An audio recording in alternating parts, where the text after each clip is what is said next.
Did you think growing your chef service was going to be easy? Because I did. I thought I need 5 to 10 clients and I'll have a nice little service. But it took me years to get going. But when I finally got it to work, I made more money than I thought was possible from a one chef service. But it didn't need to be such a grind. I wish I could have done things smarter. So to make your journey to successful personal chef even faster, here are 20 honest truths about growing your service I wish I knew sooner. Let's get into it with lesson number 1. One of my clients recently sold her company for an estimated $245 million, so it's safe to say she knows what she's talking about. At the time on my website, I was offering everything: cooking lessons, dinner parties, hidden chef, meal preps, and I even had a private dining room at a local restaurant that I could rent out with my service. But she told me, offer one thing. By this she meant each service should have its own website. And from then on, I cut everything else out and I had one site for meal prep and I had one site for private dining. By doing this, it was less confusing. Customers would land on the page and instantly know what I did. There was no confusion or distraction and they knew how to move forward. Lesson number 2. Are you always looking for the cheapest option? I was. I started my business with $50. I learned how to build my own website and all sorts of things, and it wasted so much time. In the end, I ended up with an average looking online presence and probably missed out on almost $200,000 in missed revenue. Stop wasting time, get someone to help you. You don't need to have everything set up perfectly. You just need to get up and running as quickly as possible. And when you start to make some money, you can improve on what you have. Lesson number 3. This next change practically 4x'd the number of inquiries I was getting overnight, and it is surprisingly simple.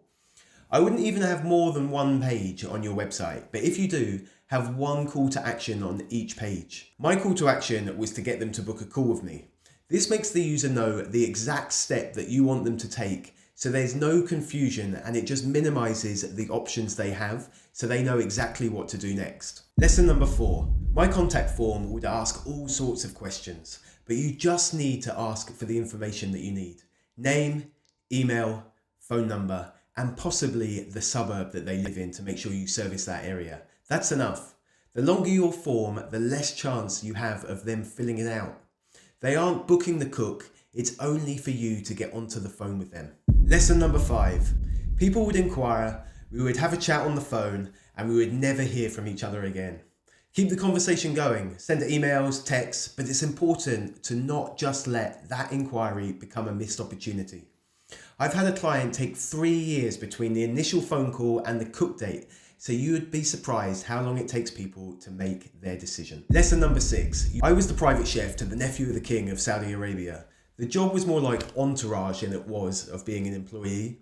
We would go clubbing together, fly to Vegas together, to gamble and eat together. So not a normal job.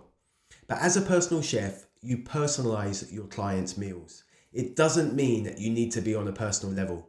Keep the relationship professional and it will most likely last much longer. Lesson number 7. This might seem obvious, but set your prices to attract the people that you want.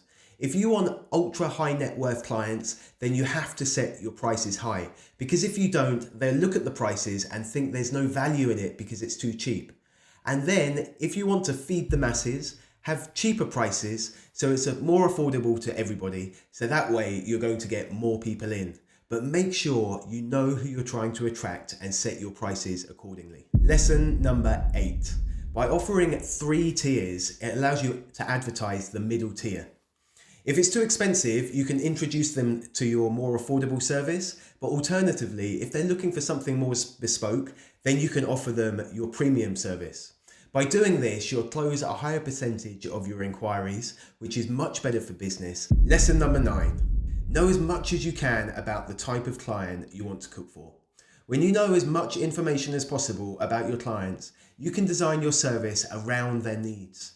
This makes them easy to attract, and also your service will be more appealing to that person, so you'll be attracting the type of client that you want to cook for. Lesson number 10. Everyone copies. And yeah, you probably should too. Just don't make it obvious. Copying can give you a jump start. It saves you time and it helps you figure things out quicker. But the key is to know why you're copying. It might work for them in their business, but is it right for your business?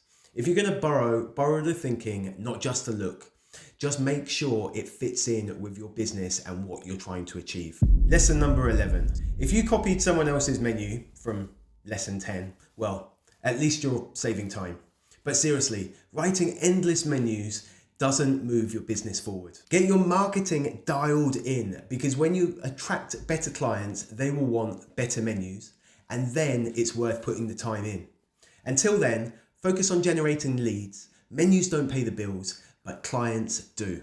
Lesson number 12. I started my cooking career with Marcus Wareing, Gordon Ramsay, and the dishes in their restaurants were complex.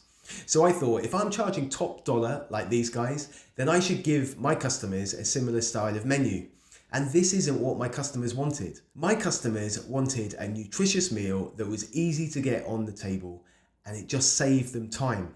So don't confuse complex dishes with what you want to give your customers rather than what they actually want. Lesson number 13. Nobody cares about you. Except me, of course. I care about you, honestly. But when it comes to your business, stop making it about you.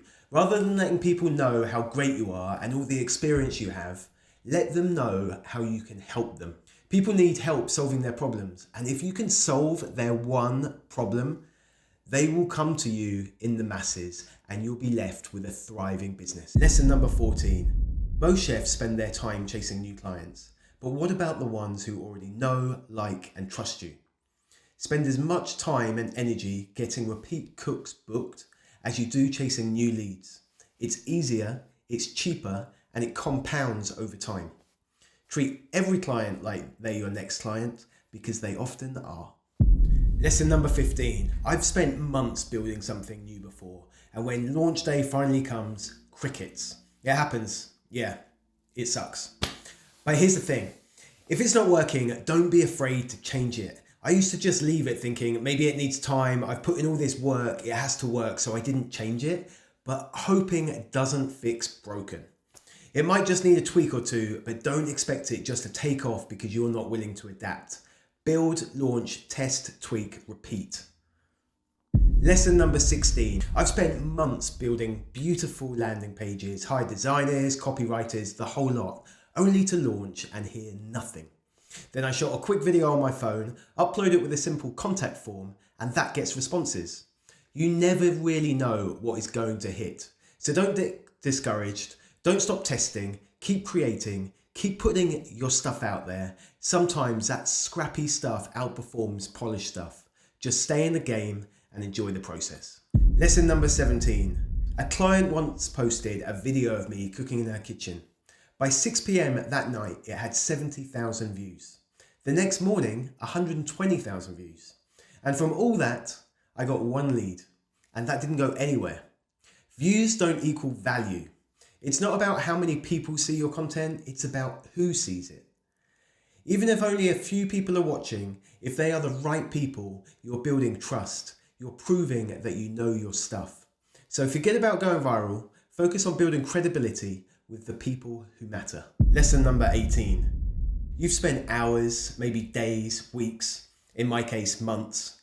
You've built something that works. It does the job, it's fine. But deep down, you know it's not great.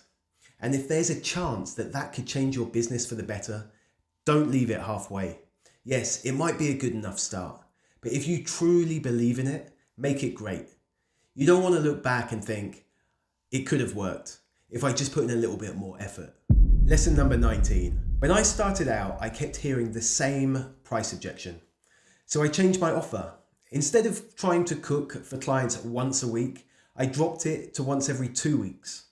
I thought, this will make it more affordable. But it didn't work because that's not what people wanted. They needed consistent weekly cooks. I assumed price was the issue, but the real problem was my messaging. Once I fixed that, clients were happy to book in 2 or 3 times a week to have fresh food. So what's the lesson here? Don't water down your offer just because you think price is the problem.